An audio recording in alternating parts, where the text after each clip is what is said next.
How's it going, everyone? Justin J here from Booksofallshades. First of all, I'd like to get something out of the way. If it sounds like I am sick or sneezing in any way, shape, or form, it's most likely because I have a cold. So first things first, we're going to start talking about the book cover, because that's what I think people should talk about when they review books. Kinda just occurred to me. And why not, you know? I mean, it is a part of the book. You're selling it with the book. So anyway, now normally normally if I buy a game or a book or anything, I judge it based on the cover, and by that I would say, well, that looks like something I'll delve into. And normally what attracts me is, I guess, like the certain style of a drawing, or maybe the way the title's written, or the appeal. You know, things like that normally hit you. In this case, I would have normally never have picked this book up if I saw it on like the ebook store, if I saw it in the store in general.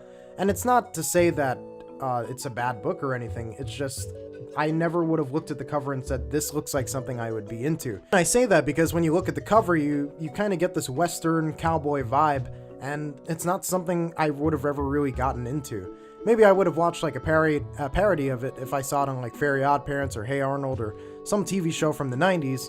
But in this case, I never really would have picked up this book, and that's kind of what Booksofallshades has brought towards me, Maria, and Emily. We're finding that there are a lot of books out there for us to discover, and we're being blessed with being able to read things we've never planned on getting into, because that's normally the best kind of surprise to get into. Now, because of this Western vibe that I got, I wasn't really expecting to feel much for this story. And going throughout, I wasn't really... I won't say I wasn't enjoying it, I just didn't feel necessarily connected. I think maybe this is just me, because the story has a lot of action. It's primarily action. And it's actually kind of funny because I don't play games that have a lot of, I don't play games that are strictly action. I like a good balance or a majority of certain world building and story elements, and mainly just that. And sometimes I appreciate action here and there, but this book had so much of it that I felt like there was no time for me to connect. So it took a little bit for me to get into, but when I did, I found myself actually feeling connected to certain characters, and not even just them, but the fantastical elements that Andrew has put into this story. Now, if you read his author profile on Amazon, you'd actually find out that he started off writing fan fictions for video games such as Zelda, and I actually did the same thing too. So when I was reading the story, I felt like I was able to draw connections to certain places because I understood where the influence was coming from. And as soon as I felt like I made the connection, I felt immediately more invested in the story. There was a creature, I think, I might butcher the pronunciation, but I think it's the Shidari, or Shidari, something like that. But there are a lot of, see, what I like in between all the action here, because it's not reading as if, David punches Jared, and then Jared looks over and then punches him back. The description doesn't read like that. A lot of nitty-gritty information that helps paint the pictures of a lot of these creatures. I'll read something here for you. Tara shuddered at the sight of a weapon. Tom towered over the red, who was not a short man by a good 2 heads. Shidari were all taller than humans. The yellow-silver scales covering Tamantalus's body shimmered in the morning sun like ripples over a river. His never-blinking, compound red eyes sent shivers down Tara's spine every time she looked at them. Unlike Shidari Tara had seen, Tom dressed like a local, short-cut brown coat and a clean, if well-worn, red flannel shirt. He even wore a wide-brimmed brown hat that had been made to fit over his long head. How Shidari could speak without mouths was a thought that nagged Tara day in and day out. That's the best way to capture how he writes his descriptions, and I like that. He describes everyone from the top to the bottom, and you can see everything this creature has in your mind. I absolutely love it, and that's probably what caught me more into the book. It's the descriptions itself. And the dialogue is pretty raw. Nothing feels like it's being forced. Everyone has their own personalities that shine to one another. I do have a petty gripe with the story, though. Well, not with the story, more so dialogue. But there were a few terms that I felt that were used a lot more than I guess one would have needed to hear it. One had to have been burn my soul. It's more like an expression, like, for example, when you stub your toe on something, what do you say? Like, oh, what the, and then you say whatever it is. That's more so because it's ingrained in our language or our vernacular, because we hear people say it and we repeat it either from pop culture or whatever. But in this case, I feel like what Andrew wanted to do, and I'm pretty sure he succeeded at it, was have this as a terminology that his characters would use in this fictional universe. So you could walk into another town and hear someone say, "What in the 4 hells?" Or, have someone say, "Burn my soul, and piss on the ashes." while I feel like that does help in a sense with world building, and I'm obsessed with that by the way, I feel like sometimes it was done a little out of taste. And the reason why I say it's a petty gripe is because it's just me. So, I mean, that's probably the only thing I have with the story.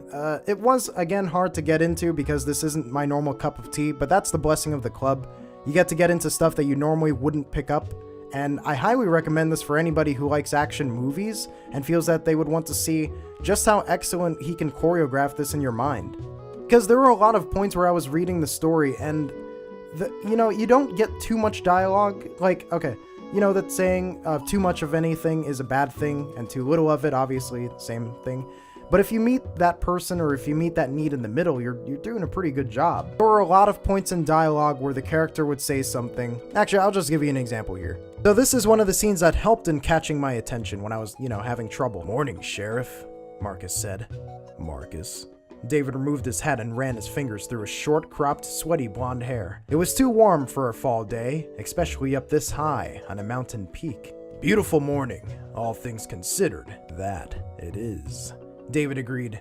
And it was. The sky was a gentle shade of blue, not the strong blue of noon, but the early, soft blue of the morning sky as the sun began to rise into the sky. What David wouldn't give to be sleeping instead of pulling early morning guard duty for a group of smugglers and pirates. "It's a shame," Marcus began. "What you had to do to that kid?"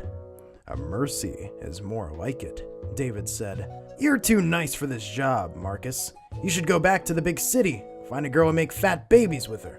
Marcus smiled. "If that were an option, you think there's any chance in the four hells you'd find me here?" So, I don't know if you guys gathered the same thing that I did, but Andrew actually killed about 3 birds with 1 stone. With the dialogue, he established a bit of their character. First off, he established that Marcus is a polite fellow, and this is just off the bat, mind you. Then he takes the time to describe David as he takes the time to clean himself from what that endeavor just was, which was chasing that kid. But it's more so in this case, he has a reason to tell you, and that's why he took his hat off to wipe his sweaty head. Now, I don't know about you guys, but I deeply look into stuff like this, and I appreciate it whenever it's done. And it's funny because even though the characters are having small talk, you can still tell that there's something to be said. The final part I'll point out about the lines I just read is where David tells Marcus to go back to the city. He tells her to find a girl and make fat babies with her. I don't know what you guys found in that if you didn't find it, I guess insulting, but hey, it's 2019, you gotta make jokes. But it basically implied that Marcus is a bit overweight. But he did that with dialogue, and I highly appreciate that kind of stuff. So kudos to you, Andrew, for making a really great story with unique monsters, great dialogue, and a great backstory to follow everything. And to mention, this is also a story that's a part of a series. So if you want to find more information on Andrew Whittaker or this book, which I highly recommend, please click the following links in the description. You'll be able to find his ratings on Amazon, Goodreads, and all that good stuff. Are you an author that would like 3 ratings at once, which would be 2 blog posts along with this vlog video? Well, then we would be happy to help you. Just contact us at our email, booksofallshades@gmail.com, and we'd be happy to give you a review. If you'd like those 3 reviews at a certain time period, please let us know through email and we'll offer you our unique exclusive package programs. Our Platinum seems to be our most popular because a lot of people are preparing to publish for the summer. Lastly, if you like this video and you want to see more content about fiction and world building, then be sure to check out my channel, The Other Side. I talk a lot about world building and fiction writing there, and I also offer an audiobook that you can listen to my book to for free. Alright, this was Justin J of Books of All Shades. I'll see you guys later.